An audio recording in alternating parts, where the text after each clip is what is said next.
Okay, now let's start with this nature of Indian economy. Nature of Indian economy means we are going to talk about the features of the Indian economy. The first feature which comes in picture, that is underdeveloped or developing country or underdeveloped nation.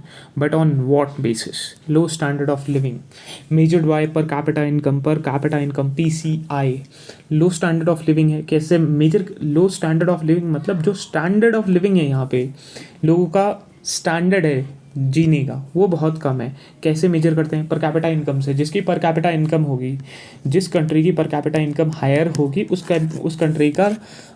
Country का जो living standard है वो भी higher होगा। लेकिन India का per capita income इतना अच्छा नहीं है। जैसे कतार का per capita income it's 1 lakh US dollar, 1 lakh US dollar. US का जो पर कैपिटा इनकम है 65,000 पर US डॉलर। चाइना का 16,000 है। पाकिस्तान का 4,000 है। एंड वर्ल्ड का एवरेज 17,000 है पर कैपिटा इनकम। और इंडिया का per capita income 1,34,000 Indian rupee है, साल 2019 और 20 के अकॉर्डिंग। जिस पे डॉलर्स में देखें तो डॉलर्स में अगेन 2000, हमारा per capita income 2100 per capita income है। सो मोर रियलिस्टिक डेटा। तो पर कैपिटा इनकम इंडिया का 7,000 के आसपास दिखा रहा है। हाँ, इंडिया का 7,000 पर कैपिटा इनकम है, लेकिन वर्ल्ड बैंक कहता है कि हमारा 2100 पर कैपिटा इनकम $2100 है। और इंडिया का वैसे जनरल डेटा के अकॉर्डिंग 7,000 पर कैपिटा इनकम है, जो पाकिस्तान से स्लाइटली हायर है। पाकिस्तान का क्योंकि $4900 है। और चाइना का देखो 16,000 है। यूएस का 65,000 US डॉलर है। कतार का 1 लाख US डॉलर है। कितना पीछे हम। दूसरा, scarcity of capital, shortage of capital, जैसे less machines etcetera visibles to the other resources like raw material, labour force etcetera. और नेक्स्ट, हाई अनएम्प्लॉयमेंट। इन अनएम्प्लॉयमेंट भी ऊपर है। High poverty, 21.9% of the population is still under below poverty line. High inequalities on the basis of Kuznets hypothesis. Kuznets hypothesis क्या कहती है? It shows the relationship between economic growth and inequality. Economic growth और inequality के बीच का relation बताता है। It is inverted U-shaped, meaning that an initially economic growth leads to greater inequality, followed later by reduction of inequality. जो Kuznets है, मतलब ऐसे याद कैसे कर सकते हैं? कुनेट। तो कुजनेट कर्व या कुजनेट हाइपोथेसिस है, वो क्या कहता है? आपके वहाँ जैसे इकोनॉमिक ग्रोथ आएगी तो इनइक्वालिटी बढ़ेगी, लेकिन स्लाइटली थोड़े समय के बाद इकोनॉमिक ग्रोथ की वजह से इक्वालिटी आएगी, इनइक्वालिटी घटेगी। तो एक यू शेप का कर्व बनेगा, जिसको हम बोलते हैं Kuznets hypothesis. And this concept was given by Simon Kuznets. It is for developed countries. Reason for increase of inequality. Inequality का कारण क्या है इंडिया में? तो we all know when per capita income increases the tax revenue gets increased. per capita income बढ़ेगा तो tax revenue भी increase होगा। अब पर कैपिटा इनकम तो इंडिया में बढ़ नहीं रहा है, लेकिन टैक्स के स्लैब्स को नीचे लाया जा रहा है ताकि ज़्यादा से ज़्यादा पॉपुलेशन टैक्स के दायरे में आ जाए। Then expenditure of the government will increase on developmental work. तो लोगों का जो गवर्नमेंट के पास अगर रिसिप्ट ज़्यादा है, पैसा ज़्यादा जा रहा है, रेवेन्यू ज़्यादा हो रहा है, टैक्स रेवेन्यू ज़्यादा हो रहा है, तो गवर्नमेंट के पास ज़्यादा पैसा होगा खर्च करने के लिए। India is somewhere here. India का इस तरीके से है कि एक साइड से इनइक्वालिटीज़ रख लो, एक साइड से रियल पर कैपिटा इनकम रख लो। तो इंडिया इस कहीं पे यहाँ कहीं पे दिखता है। वो स्लाइटली जो नीचे वाला फेज है वो we have not gone through it. Also, now also with the destruction associated with say destruction, I don't know. Trickle down का मतलब क्या होता है? If there will be an economic growth, it will automatically reduce poverty and unemployment. इसको trickle down effect बोलते हैं। Trickle down, it states that benefits of economic growth automatically percolates down the inequalities. That is, economic growth automatically resolves the problem of inequalities and unemployment and poverty. तो trickle down ये ऐसे में लिखने के लिए important point है। Poverty जैसा, unemployment जैसा चीज़ आ गया तो उसके में क्या ट्रिकल डाउन इफेक्ट लिख देंगे, कहेंगे अगर भैया इकोनॉमिक ग्रोथ बढ़ रही है अल्टीमेटली वो इनइक्वालिटीज़ को कम करेगा, अनएम्प्लॉयमेंट को कम करेगा, पॉवर्टी को कम करेगा। High regional inequalities, urban and rural areas में अलग अलग इनइक्वालिटीज़ हैं और रीजनल इनइक्वालिटीज़ अलग हैं। Like the states having coastal boundaries, especially the western states including Andhra Pradesh, Tamil Nadu, these regions has higher per capita income and compared to those which are inland states, and especially states like Bihar and states like Uttar Pradesh, the per capita income is really below over there. Okay, dualistic economy, sharp differences between traditional and modern sector. जैसे agriculture में dualistic economy, agriculture, MSME methods are traditional, और वहीं पे modern sectors में क्या है, software industry, car manufacturing. Predomination of the agriculture का predomination है अपने उधर पे। जैसे 1947 में 60% पॉपुलेशन अपना एग्रीकल्चर में इन्वॉल्व था, ठीक है। और उस टाइम पे, लेकिन आज इसका जीडीपी में कंट्रीब्यूशन ओनली 16% है।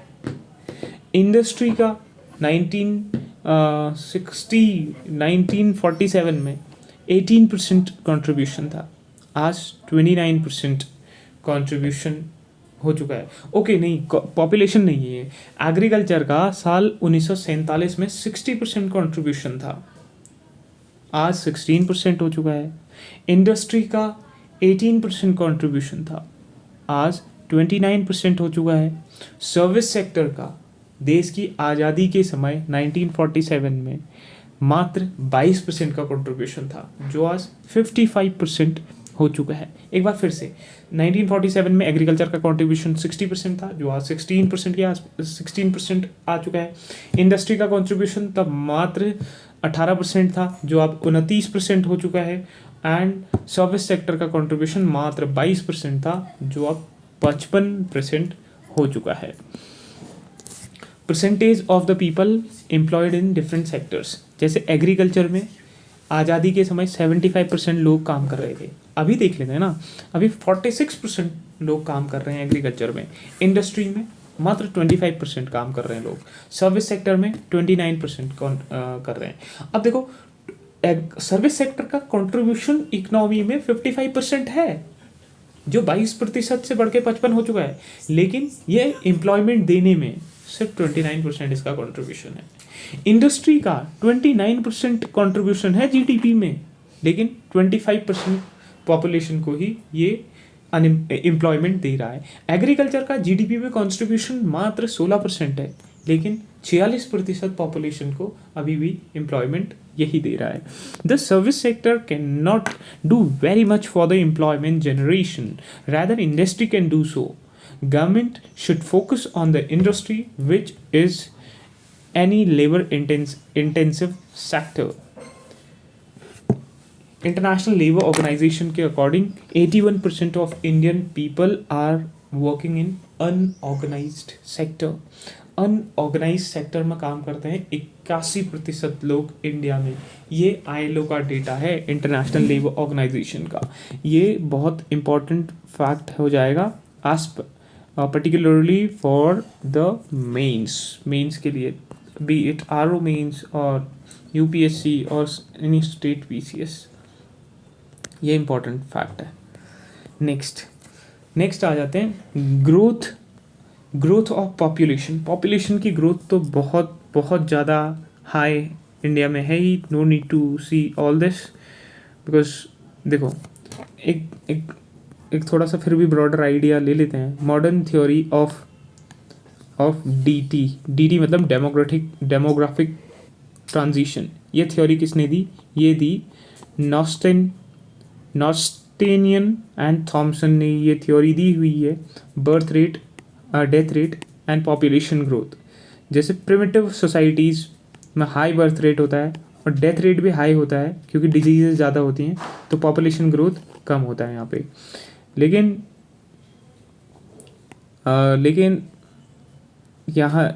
यहाँ थोड़ा सा नीचे आ जाएंगे। India is in this position, जो इंडिया पोजीशन है वहाँ पे birth rate begins to fall हो चुका है,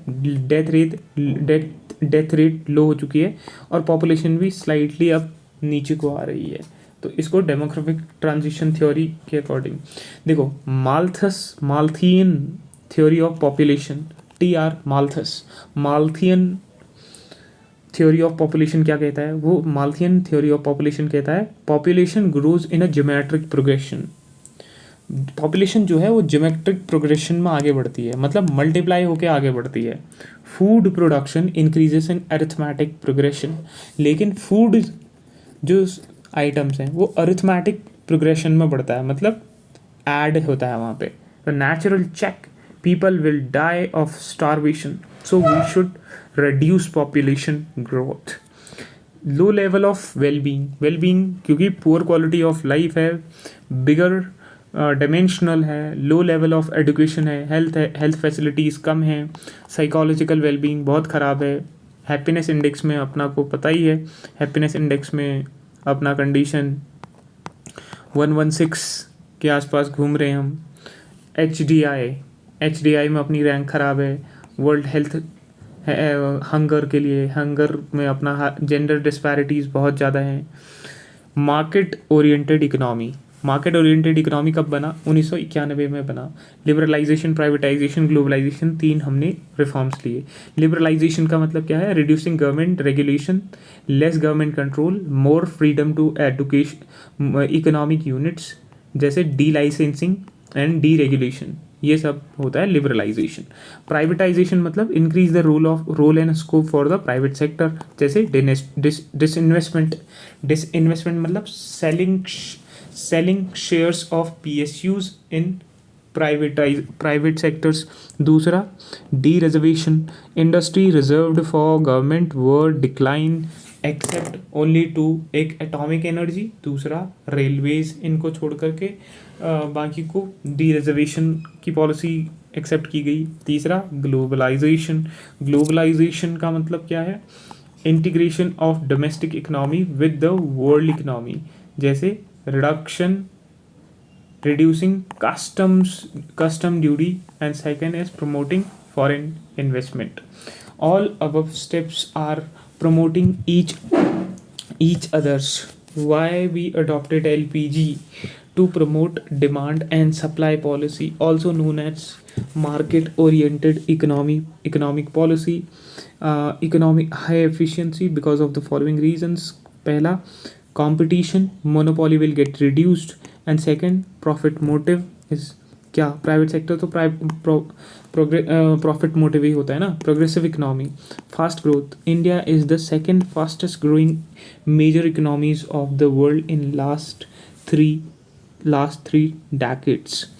नेक्स्ट इंडिया की जैसे डेकेडल ग्रोथ 9% से 9% के पास में रही है। वर्ल्ड की एवरेज ग्रोथ 3.5% है 1991 से लेकर अभी तक का।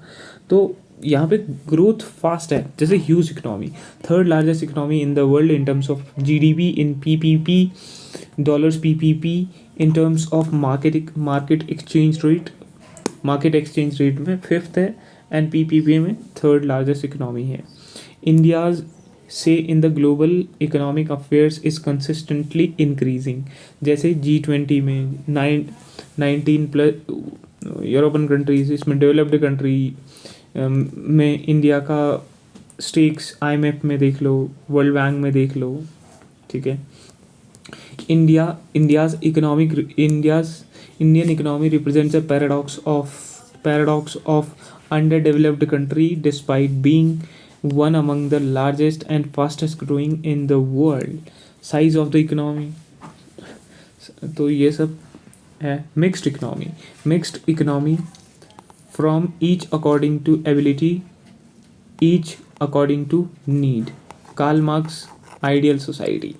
अब देखो, कैपिटलिस्ट इकोनॉमी दूसरा, सोशलिस्ट इकोनॉमी तीसरा, मिक्स्ड इकोनॉमी चौथा, कम्युनिस्ट इकोनॉमी. जैसे United States of America, Rwanda नहीं, US, Canada, Japan, South Korea, UK, Australia, western Europe, ये सब कैपिटलिस्ट इकोनॉमीज़ हैं. सोशलिस्ट इकोनॉमीज़ कौन से हैं? Georgia, Armenia. Most of the economic activities are under public sector. जैसे mixed economy, India, most of the Asian countries and American countries सब इसके अंदर आती हैं. जैसे फीचर्स ऑफ, जिसमें पब्लिक और प्राइवेट दोनों काम कर रहे हैं. और कम्युनिस्ट में आती हैं former USSR, Cuba and China. Extreme form of socialist economy, no private sector तो है ही नहीं, कुछ नहीं है यहाँ. अब देखो, कैपिटलिस्ट में क्या होता है? कैपिटलिस्ट इकोनॉमी में लीस्ट गवर्नमेंट इंटरवेंशंस होते हैं, जिसको लेजिस्फेयर स्टेट बोला जाता है. सोशलिस्ट में government regulations over are very high, government के रेगुलेशन बहुत हाई होते हैं. मिक्स्ड इकोनॉमी में market and selection, government intervention होता है, मॉडरेट इंटरवेंशन होता है. एंड कम्युनिस्ट में इगैलिटेरियन क्लास सोसाइटी की बात करता है. कैपिटलिस्ट में रिसोर्स अलोकेशन मार्केट के मैकेनिज्म पे, डिमांड और सप्लाई पे डिपेंड करता है.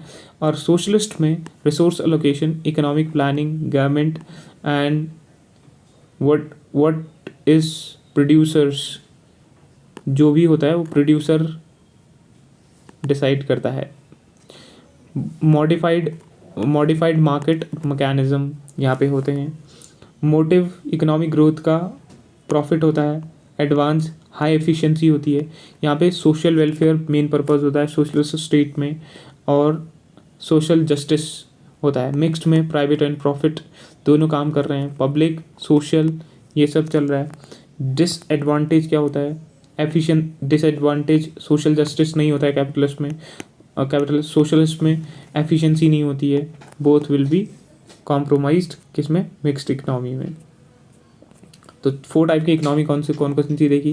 Capitalist economy, socialist economy, mixed economy, communist economy. In mixed economy of India, तो इकोनॉमिक पॉलिसी ऑफ इंडिया पहले तो प्री रिफॉर्म एरा में 1947 से 1991 तक का मिक्स्ड इकोनॉमी थी, विथ टिल्ट टुवर्ड्स सोशलिस्ट की ओर हमारा ज़्यादा टिल्ट था. केक छोटा था. पोस्ट रिफॉर्म इकोनॉमी मतलब 1991 से लेकर के 2004 तक का LPG reforms, high efficiency, social justice was compromised. अच्छा, केक का साइज थोड़ा सा बड़ा हुआ है. अब 2004 के बाद गवर्नमेंट इंटरवेंशन इंक्रीज्ड इन social sectors like education, health, food security, employment, MNREGA, ये सब चलाए हैं. तो अब केक का साइज ही बढ़ चुका है. Inequalities. UNO defines inequalities the state of not being equal, especially in the status, right, and opportunities. Types: economic inequalities and social inequalities. These are expressed in terms of income, expenditure, wealth of different sections of the society. Social inequalities, it is expressed as the difference among them the people on the basis of the caste, religion, gender and race. Difference in expenditure, जैसे bottom 20% poorest जो हैं उनके पास वो 8% expenditure उनके द्वारा होता है। Top 20% जो रिच हैं वो उनका क्यूमुलेटिव एक्सपेंडिचर 45% है। Quantile ratio, Palma ratio, not important, not at all important. Lorenz curve, ये क्या है? Graphic method of showing inequality consumption एक percentage of income. It is plotted against income, expenditure, wealth. जैसे अगर ये लाइन एक side को होती है कमोडिटी, द एक्सपेंडिचर होता है, क्यूमुलेटिव एक्सपेंडिचर होता है, एक साइड को क्यूमुलेटिव पॉपुलेशन होती है। अगर ये लाइन बिल्कुल 90 डिग्री पे चल रही है तो एब्सोल्यूट इक्वालिटी है। और एब्सोल्यूट इक्वालिटी का मतलब क्या होता है? 60% एक्सपेंडिचर क्या हो रहा है? 60% पॉपुलेशन उस एक्सपेंडिचर को खर्चा कर रही है। 10% एक्सपेंडिचर इस किसके द्वारा होता है? 10% पॉपुलेशन के अकॉर्डिंग हो रहा है। लेकिन अगर ये कर्व के बीच में 90 डिग्री का कर्व और जो कर्व नीचे को मुड़ेगा वो जितना ही होगा, और जितना ज़्यादा एरिया इसके बीच में होगा उतनी ज़्यादा इनइक्वालिटी उस सोसाइटी में देखी जाएगी। और इसी को लॉरेंस कर्व बोलते हैं। लॉरेंस कर्व जैसे यहाँ पे दिया हुआ है कि ये टिल्ट यहाँ पे आ गया, तो ऑलमोस्ट 8% पॉपुलेशन, 8% एक्सपेंडिचर 20% पॉपुलेशन कर रही है। मतलब 20% लोग मिलके सिर्फ 8% टोटल का 8% एक्सपेंडिचर, या ऐसा समझ लो 100 रुपये हैं और 100 लोग हैं उस कंट्री में, तो 20 लोग 8 रुपये खर्च कर पा रहे हैं और यहाँ पे 80 लोग सिर्फ 60 रुपये खर्च कर पा रहे हैं। तो इनइक्वालिटी इतनी ज़्यादा हो गई। इसको है लॉरेंस कर्व। तो गिनी कोफिशिएंट क्या होता है? It is an arithmetic measure to measure of inequality based on Lorenz curve. Lorenz curve को अरिथमेटिक, जैसे वो जोग्राफिकल रिप्रेजेंटेशन है, कौन सा? Lorenz curve. लेकिन उसका अगर अरिथमेटिक रिप्रेजेंटेशन देखना है आपको, अरिथमेटिक मेजर देखना है, तो उसके लिए गिनी कोफिशिएंट यूज़ करना पड़ेगा। गिनी कोफिशिएंट का फॉर्मूला क्या होता है? Area between 45 degree of the between 45 degree and Lorenz curve. जो नीचे वाला कर्व है, ये वाला कर्व, इसको लॉरेंस कर्व बोलते हैं और इसको एब्सोल्यूट इक्वालिटी कर्व। तो जो 45 डिग्री का एंगल है उसके बीच में जो एरिया है divided by area below 45 degree, तो ये जो एरिया है और ये जो टोटल एरिया है, this divided by this whole, उसको बोलते हैं गिनी कोफिशिएंट। जैसे area between 45 degree line and Lorenz curve divided by area below 45 degree, उसको लॉरेंस कर्व बोला जाता है। Oxfam report released by Oxfam International on inequality. Oxfam report, causes of inequality, differences in the ownership of land and wealth, institution of private property, communism, inheritance laws, scarcity of capital, unemployment and poverty, inequality, spatial infrastructure, ये सब है। roads, poor airports, difference in access of education, training, difference in access of bank credit, गिरवी रखने के लिए कुछ नहीं है लोगों के पास, leakage in the goods, government developed expenses, Rajiv Gandhi 35 पैसा पहुंचाओ 100 और 15 पैसे आउट ऑफ 100 पैसे reaches to poor.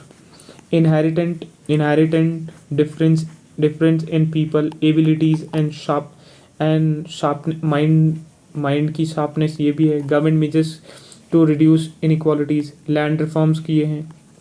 Establishment of public sector undertaking, BPCL, BHEL, support to micro, small and medium enterprises, or nationalization of banks in 1969, constitutional measures, reservation, DPSP, progressive taxation, and government developmental programs, poverty alleviation and employment generation program, MNREGA and NRLI, rural development program, PMGSY, skill development program, urban development program, स्वच्छ Bharat, social securities, widow pension, old nutritional program, women employment, education, health programs। तो ये सब के साथ ही chapter 2 खत्म होता है।